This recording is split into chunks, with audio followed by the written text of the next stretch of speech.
আজকের গল্প আমার জীবনের প্রথম উপার্জনকে নিয়ে, যেটা অবশ্যই ডাক্তার হিসাবে। আজকের গল্প আমার একদিনের জন্য নিজেকে মুকেশ আম্বানি ভাবা নিয়ে। আজকের গল্প আমার একদিনের মধ্যে রাজা থেকে ফকির হওয়া নিয়ে। মানে আজকের গল্প খুব মজার গল্প, যাই হোক না কেন। তো অ্যাকচুয়ালি প্রথম উপার্জন আমার মনে হয় প্রত্যেকের জীবনেরই খুবই স্পেশাল একটা মুহূর্ত, খুব স্পেশাল একটা ঘটনা। এরপরে সে যত টাকাই আয় করুক না কেন বা সে গরিব হয়ে যাক না কেন, প্রথম উপার্জনের কথা কেউ কখনো ভোলে না। আমিও ভুলিনি। আমার প্রথম উপার্জন আমি করি 2017 সালের 15ই মে দুপুর 2:59, যেটা আমি পশ্চিমবঙ্গ সরকারের থেকে পেয়েছিলাম। ফটোগ্রাফিক মেমোরি ভাবছো হয়তো, এরকম ভাবার কোনো কারণ নেই, কারণ আমি যে প্রথম যে টাকাটা পাই সেটার যে মেসেজ এসেছিলো আমার ফোনে, মানে ব্যাংকে যখন ক্রেডিট হয় তখন যে মেসেজটা আসে, সেই মেসেজটার স্ক্রিনশট আজও আমার সাথে রয়েছে। সেই জন্যই বলতে পারলাম সময়টা আর ডেটটা। তবে সেই স্ক্রিনশটটা আমি তোমাদেরকে দেখাবো, কারণ অনেকেই হয়তো ভাবে যে ডাক্তারি পড়লেই বোধ হয় পাশ করেই লাখ লাখ টাকা আয় করা যায়। সেই ধারণাটা যে ঠিক নয় সেটাও বোধহয় ক্লিয়ার হবে স্ক্রিনশটটা দেখার পর। যাই হোক, সেই কথায় তো আসবই।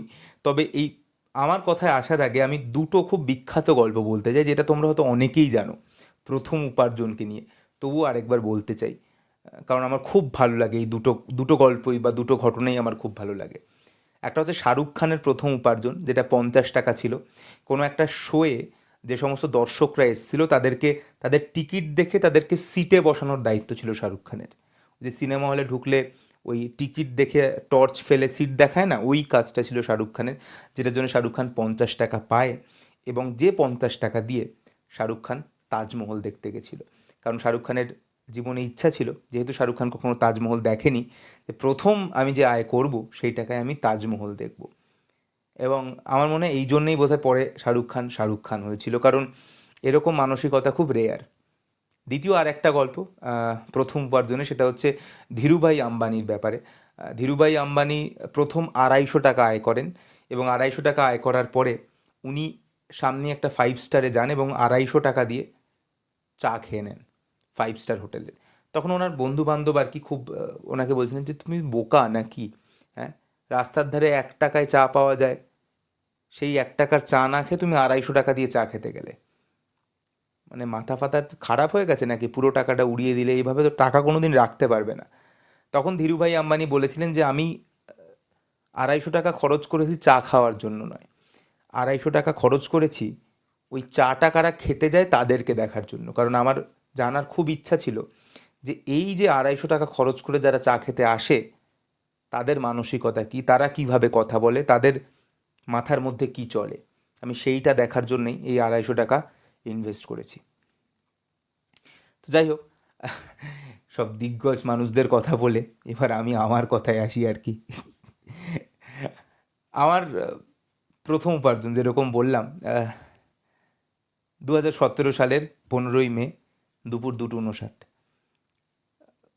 ইন্টার্নশিপ অ্যাকচুয়ালি আমাদের শুরু হয়েছিল 2017 সালের 23শে মার্চ থেকে। 23শে মার্চ। তো আমাদেরকে, আমার কোনো ব্যাঙ্ক অ্যাকাউন্ট ছিল না, মানে আমার নিজস্ব কোনো ব্যাঙ্ক অ্যাকাউন্ট ছিল না তখনও অবধি। তো আমি জানতাম যে ইন্টার্নশিপে টাকা পাবো আমি প্রথমবারের জন্য। তো সেই জন্য আমি আমার বাড়ির পাশে স্টেট ব্যাঙ্ক অফ ইন্ডিয়াতে একটা অ্যাকাউন্ট খুলি নিজের নামে। এবং যেটা সম্ভবত আমার মনে নেই এক্স্যাক্টলি এখন, তবে সম্ভবত আমার যতদূর মনে হচ্ছে আমি 500 টাকা দিয়ে খুলেছিলাম, আমি ভুলও হতে পারি, আমি জানি না, মনে করতে পারছি না, তবে সম্ভবত 500 টাকা দিয়েই খুলেছিলাম অ্যাকাউন্টটা। তো সেই অ্যাকাউন্টটা খোলার পরে ইন্টার্নশিপ শুরুর আগেই আমাদেরকে ওই মানে আমাদের যে ব্যাংকের বই তার প্রথম পাতার জেরক্স কপি জমা দিতে হয়, এবং তার সঙ্গে আরও কিছু ডকুমেন্টস জমা দিতে হয় যাতে মাইনেটা পাঠাতে পারে আর কি। তো আমিও সেগুলো সব জমা টমা দিয়ে দিয়েছিলাম। এবার 23শে মার্চ থেকে ডিউটি শুরু হয়েছে, 23শে মার্চ হয়ে 8 দিন হয়ে 1লা এপ্রিল হয়ে গেছে। এবার আমি ভাবছি 1লা তারিখ, মানে আমি দেখেছি সবসময় যে 1 তারিখ সবাই মাইনে পায়, তো আমিও ভাবছিলাম যে 1 তারিখ বোধহয় 8 দিনের মাইনে আসবে। 1 তারিখ চলে গেল, 2 তারিখ চলে গেল, কোনো টাকা নেই। তো খুব ইরিটেশন হচ্ছে, কারণ তখন আমি ভাবছি যে কিছু টাকা আমি কোনো দিন, মানে যেহেতু আমি বাড়ি থেকে যাতায়াত করতাম, মেডিকেল কলেজ থেকে বাড়ি, আমার বাড়ি অনেকটাই দূরে, মেডিকেল কলেজ থেকে 22 কিলোমিটার দূরে আমার বাড়ি। এবং বাস ফাসে করে যাওয়াটা খুব কঠিন, কারণ কলকাতার রাস্তা পুরো, আমি একদম একটা এক্সট্রিমে থাকি, রাজারহাটে থাকি, সেখান থেকে মেডিকেল কলেজ একদম সেন্ট্রাল কলকাতায়। তো ওই কলকাতার রাস্তা দিয়ে যাওয়া 22 কিলোমিটার, ইটস ভেরি টাফ। তো সেটা আমি ওই দুটো বাস চেঞ্জ করে, কিংবা কখনো বাস, তারপরে আর একটা বাস, তারপরে মেট্রো করে এরমভাবে যেতাম টেতাম আর কি। তো হেক্টিক ব্যাপার আর কি। এবং সেটা বাবদ আমি প্রত্যেক মাসে একটা করে হাত খরচা পেতাম, যেটাতে মেনলি ওই গাড়ি ভাড়াটুকুই হতো, তার বাইরে আর খুব একটা কিছু হতো না।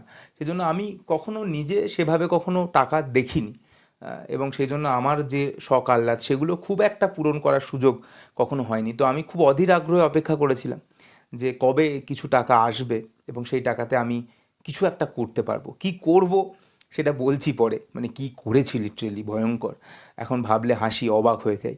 তো যাই হোক, তো ভাবলাম যে 8 দিনের মাইনেটা খুব প্রয়োজন। তো এপ্রিলে 1, 2, 3, 4 হয়ে গেল।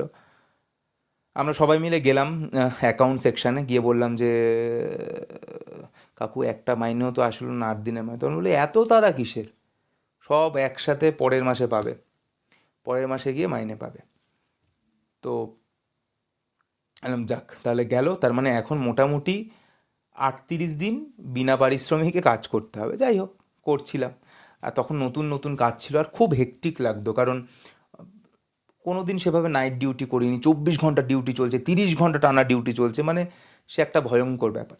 যাই হোক, এরকমভাবে এত ডিউটির মাঝে সময় কীভাবে যেন একটা চলে যায়, কারণ প্রচণ্ড চাপের ডিউটি থাকতো। তো এরকমভাবে এপ্রিল মাস চলে গেল, মে মাস চলে এলো। মে মাসের 1 তারিখ তো ছেড়ে দাও, ভাবলাম মে মাসের 2 তারিখ বোধহয় টাকা ঢুকবে। ঢুকছে না। 3 তারিখ টাকা ঢুকছে না। 4 তারিখ টাকা ঢুকছে না। টাকা আর ঢুকছেই না। তো আমরা খুব অবাক। 5 তারিখ থেকে দেখলাম সব বন্ধুদের টাকা ঢোকা শুরু করে দিয়েছে। 5-6 তারিখের মধ্যে দেখলাম সব বন্ধুরা টাকা পেয়ে গেছে, এক্সেপ্ট আমি। আমার টাকা ঢোকেনি। এরকমই কপাল আমার, মানে আজও এরকমই। মানে সেটা বুঝে যাবে, এই যে বলছি না দাদাগিরি দেখতে 13ই ফেব্রুয়ারি আসবে, ওটা দেখলেও বুঝে যাবে। এরকমই কপাল। তো খুব খারাপ। তো আমি বললাম ঢুকলো না। তো আমি গেলাম অ্যাকাউন্ট সেকশানে যে আমার টাকা ঢোকেনি এরকম ব্যাপার। তখন বললো যে তোমার যে ব্যাঙ্ক অ্যাকাউন্টের যে ছবিটা পাঠিয়েছিলে সেটা অ্যাকাউন্ট নাম্বারটা পরিষ্কার নয়। আমি অবাক। তা সেটা যে পরিষ্কার নয় সেটা তো আমাকে জানাতে হবে, তারপরে তো আমি গিয়ে তাকে বলবো। জানাইনি। মানে ওরা অপেক্ষা করেছিল আমি কবে যাব, গিয়ে আমি বলবো দাদা প্লিজ আমার টাকাটা ঢুকছে না, দেখুন। তখন ওরা বলবে যে এইসব ভুল ছিল।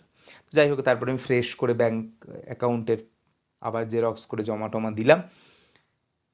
তারপরেও ঢুকছে না। মানে ধৈর্যর বাঁধ মোটামুটি ভেঙে যাচ্ছে, কারণ সবাই টাকা পেয়ে গেছে। তখন আমি আশেপাশে সবাই দেখছি টাকা পেয়ে গেছে, সবাই এটা করছে ওটা করছে, যা খুশি করছে, আর আমি চুপচাপ বসে আছি, আমার কোনো টাকা নেই। এরপরে ওই 15ই মে আমার মনে আছে, তখন আমার পেডিয়াট্রিক্স চলছিল, এবং আমার সেদিন দুপুর 2টোর সময় ছুটি হয়ে গেছিলো। আমি বাড়ি ফিরছিলাম, মানে জাস্ট কলেজ থেকে বেরিয়েছি, বাড়ি ফিরছি, মাঝ রাস্তায় আছি। তখন এরকম সময় আমার ফোনে মেসেজটা আসে, এবং সেই মেসেজটা পেয়ে আমি মনে করি যে কে আম্বানি, কে আদানি, এই পৃথিবীতে একটাই বড় লোক আছে এই মুহূর্তে, তার নাম অর্কদীপ বিশ্বাস। আমি মনে করি যে পৃথিবীর সব রাজার সম্পদ এই মুহূর্তে আমার কাছে আছে ওই মেসেজটা দেখার পর। তোমরাও দেখে নাও মেসেজটা। এই সেই স্ক্রিনশট যেটা তোমরা এখন স্ক্রিনে দেখতে পাচ্ছ। হ্যাঁ, 19,425 টাকা। এইটাই আমি প্রথম আমার উপার্জন আমি যেটা করেছিলাম। এবং প্রথম 8 মাস, ইন্টার্নশিপের প্রথম 8 মাস আমরা এই টাকাটাই কিন্তু প্রত্যেক মাসে পেতাম, 19,425 টাকা। এবং শেষ 4 মাসে মাইনেটা 500-600 টাকা করে বেড়ে ওই 20,000 টাকা মতো হয়েছিল শেষ 4 মাসের জন্য। এবং এই টাকাটাই পেতাম, ঠিক আছে। এরকম ভেবো না যে এখন এটা অনেক টাকা হয়ে গেছে, ডবল হয়ে গেছে, বা 50,000 হয়ে গেছে, 1 লাখ। এখনও অনেক কিছু হয়নি, এখনও ওই 20,000 থেকে একটু বেড়েছে, কিন্তু ওই রেঞ্জেই আছে। এখন এরকম নয় যে এখন 50-60 হাজার টাকা হয়ে গেছে, ইভেন 30,000ও হয়নি এখনও। এখন ওই 20,000 রেঞ্জেই এখনও হয়। তো যাই হোক, তো এটা হচ্ছে আমার প্রথম আমি পাই। এবং আমি সত্যি কথা বলতে কি একসঙ্গে এতটা টাকা কোনো দিন চোখেই দেখিনি। তো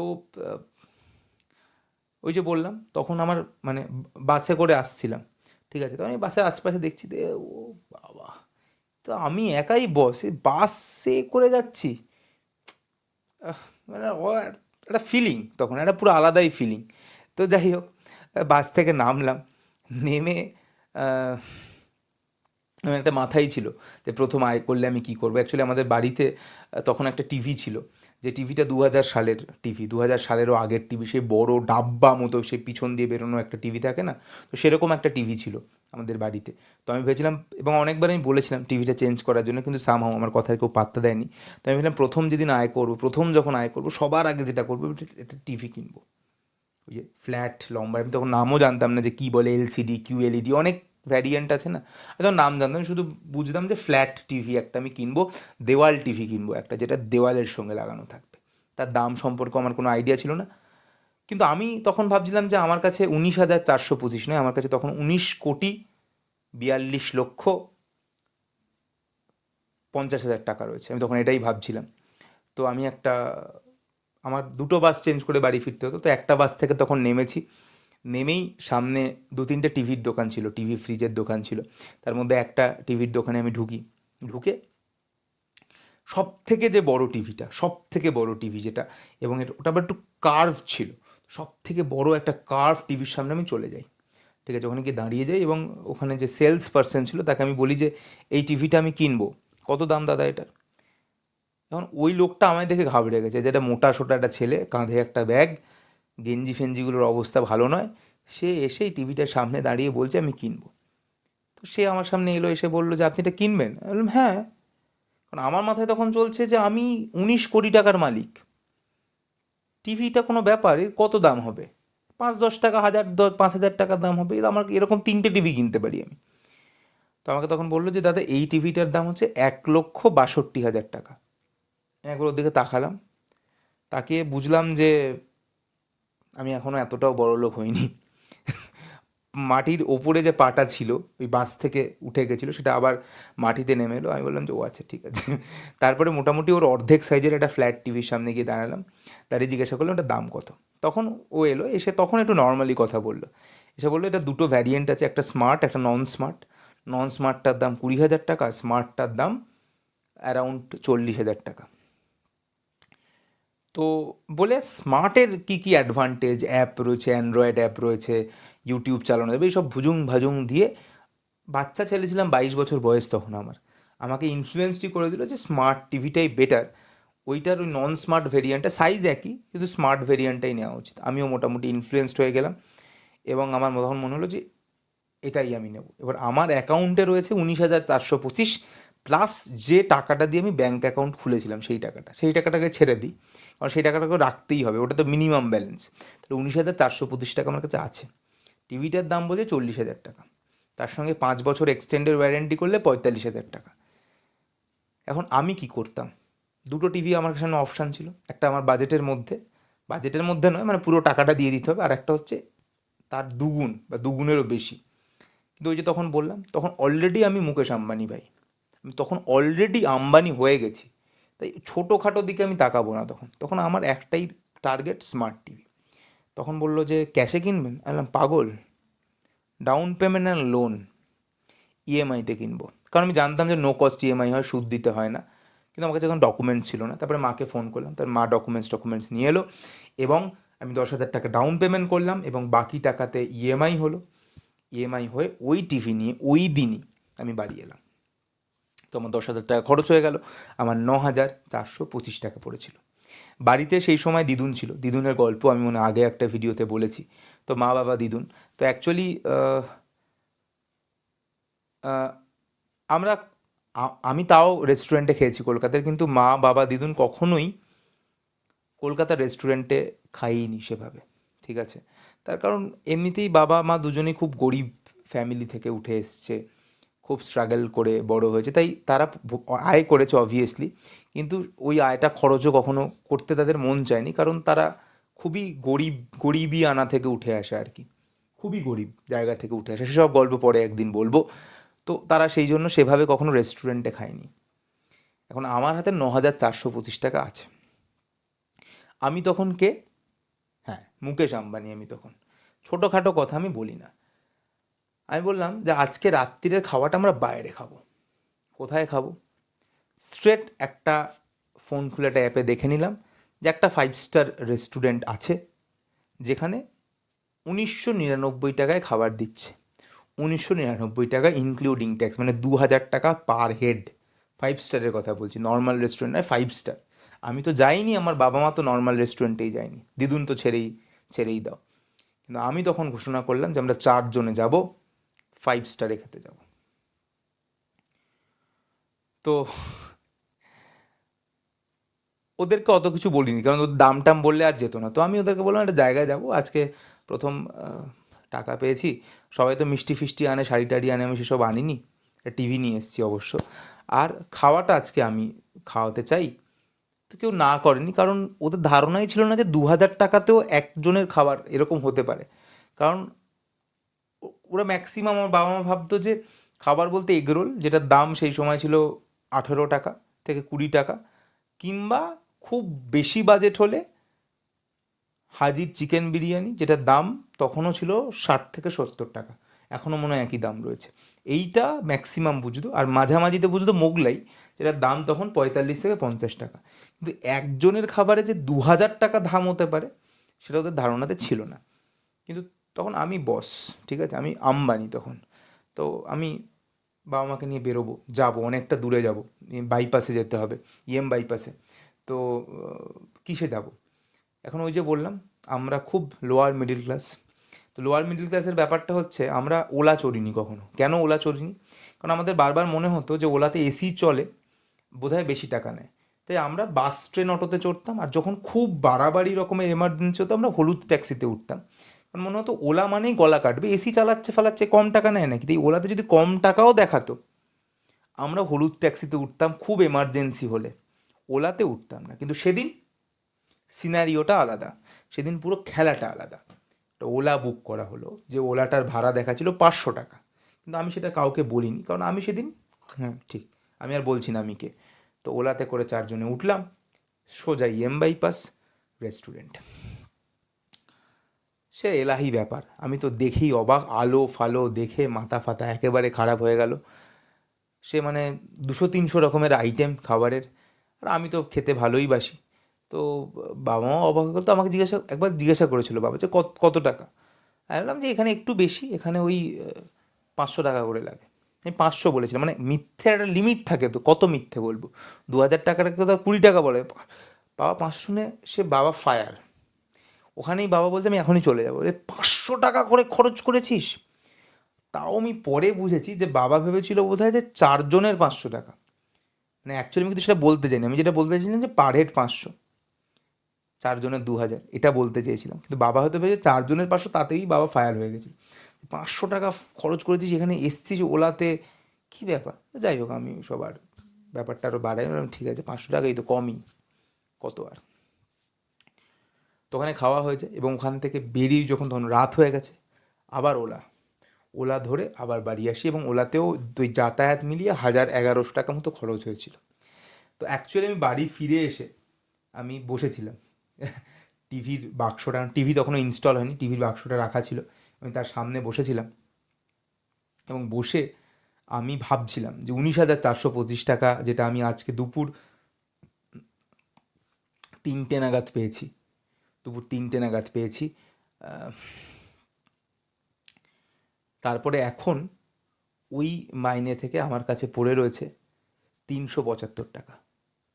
19,425 টাকা ছিল, এখন এক্স্যাক্টলি পড়ে রয়েছে 375 টাকা। বাকি সব টাকা তাই না, কোথায় চলে গেল? অ্যাকচুয়ালি বয়স অল্প ছিল, এবং আমার মনে হয় যে আমি খুব ঠিক কাজ করিনি, আমি তো বলবো, কারণ খুব একটা ঠিক কাজ করিনি। তবে সবসময় যে ঠিক কাজ মানুষ করবে এরকমও কোনো কথা নয়। লাইফের অনেক রকম ফেজ থাকে, লাইফের অনেক রকম ঘটনা থাকে, লাইফে এক একটা পর্যায়ে থাকে, যখন এক এক সময় মানুষ এক এক রকমভাবে বিহেভ করে। তো অ্যাকচুয়ালি আমি রিগ্রেট করি না আজকেরও এই ঘটনা নিয়ে। হয়তো ঠিক ছিল না, হয়তো অন্যভাবে টাকাটাকে ম্যানেজ করা উচিত ছিল, অন্যভাবে খরচ করা উচিত ছিল, ইনভেস্ট করা উচিত ছিল, সেভিংস করা উচিত ছিল, বা অন্য ভালো কিছু করা উচিত ছিল। কিন্তু আমার আফসোস নেই, তার কারণ অনেকগুলো। কারণ আজও আমার বাড়িতে ওই টিভিটাই লাগানো রয়েছে, যেটা আমি সেদিন কিনেছিলাম।